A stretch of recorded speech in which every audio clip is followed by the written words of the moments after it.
दोस्तों 1 दिसंबर 2025 ये तारीख अब दूर नहीं है। अगले कुछ दिनों में आपका Aadhaar card, bank account, UPI, pension, tax और रसोई गैस तक सब में बड़े बदलाव होने जा रहे हैं। कुछ बदलाव आपकी सिक्योरिटी बढ़ाएंगे तो कुछ सीधे आपकी जेब पर चोट करेंगे। अगर आप अभी से तैयार नहीं हुए तो जुर्माना, पेंशन रुकना, ट्रांजेक्शन फेल होना और महंगी गैस जैसी परेशानी आपको पीछा नहीं छोड़ेगी। तो चलिए बिना देर किए एक एक करके सभी बदलाव को बिल्कुल सरल भाषा में समझते हैं। सबसे पहले बात आधार कार्ड की। 1 दिसंबर से UIDAI नया मास्टर आधार जारी कर रहा है। नए कार्ड में आपका नाम, पता, जन्म तिथि और 12 अंकों का नंबर दिखाई ही नहीं देगा। सिर्फ फोटो और एक बड़ा QR कोड होगा। इसका मकसद है कि आपकी निजी जानकारी को साइबर ठगों से बचाना। लेकिन असल जिंदगी में इसका मतलब ये है कि दुकान पर, बैंक में या सरकारी दफ्तर में पुराना आधार दिखाने से काम नहीं चलेगा। हर जगह QR कोड स्कैन करना पड़ेगा। अगर आपके पास अभी तक पुराना कार्ड है तो आज ही नजदीकी आधार केंद्र जाकर फ्री में नया मास्टर आधार डाउनलोड कर ले।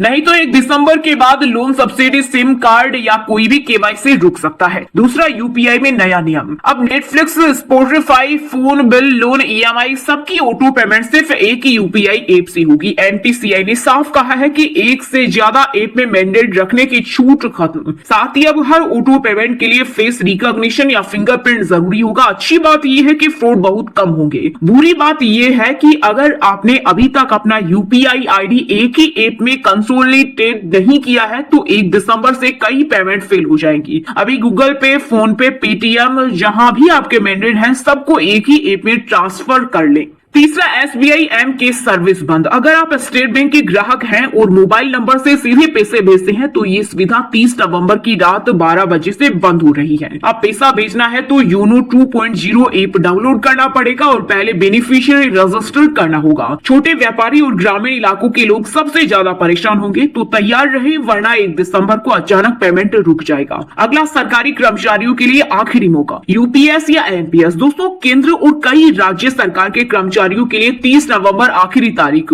अनफंड पेंशन स्कीम चुनने की 1 दिसंबर से डिफॉल्ट NPS ही रहेगा। आपको बता दें कि UPS में 50% सैलरी की गारंटेड पेंशन मिलती है, जबकि NPS मार्केट पर निर्भर है। अगर आपने अभी तक फॉर्म नहीं भरा है तो तुरंत अपने डिपार्टमेंट के HR से बात करें। बाद में पछताने से बेहतर है अभी फैसला लें। वहीं पेंशनर्स के लिए डिजिटल जीवन प्रमाण पत्र अनिवार्य। अब हर साल नवंबर में बैंक जाकर अंगूठा लगवाने की जरूरत नहीं है, लेकिन घर में बैठे डिजिटल जीवन प्रमाण पत्र देना जरूरी है। जीवन प्रमाण ऐप फेस रिकॉग्निशन या वीडियो कॉल से काम करना होगा। अगर 30 नवंबर तक नहीं किया तो दिसंबर की पेंशन रुक जाएगी। बुजुर्गों से गुजारिश है, अपने बच्चों से आज ही मदद लें और ये काम पूरा कर लें।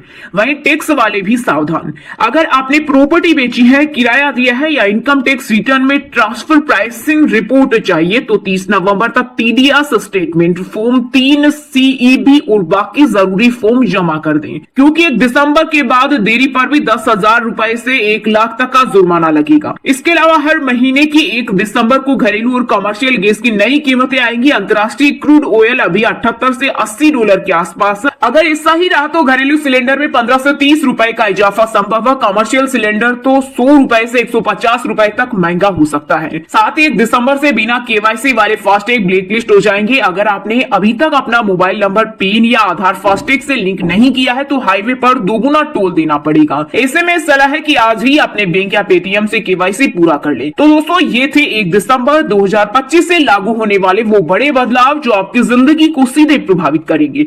अभी समय है, आज ही अपने दस्तावेज, एप्स और फाइनेंस को अपडेट कर ले। तैयार रहोगे तो ये बदलाव परेशानी नहीं, सुविधा बन जाएंगे। अगर आपको ये वीडियो पसंद आया और आपको लगा कि आपके किसी दोस्त या परिवार के सदस्य को भी ये जानकारी चाहिए तो अभी लाइक करें, शेयर करें और चैनल को सब्सक्राइब करके बेल आइकन जरूर दबाइए ताकि हर नई अपडेट सबसे पहले आपको मिलती रहे।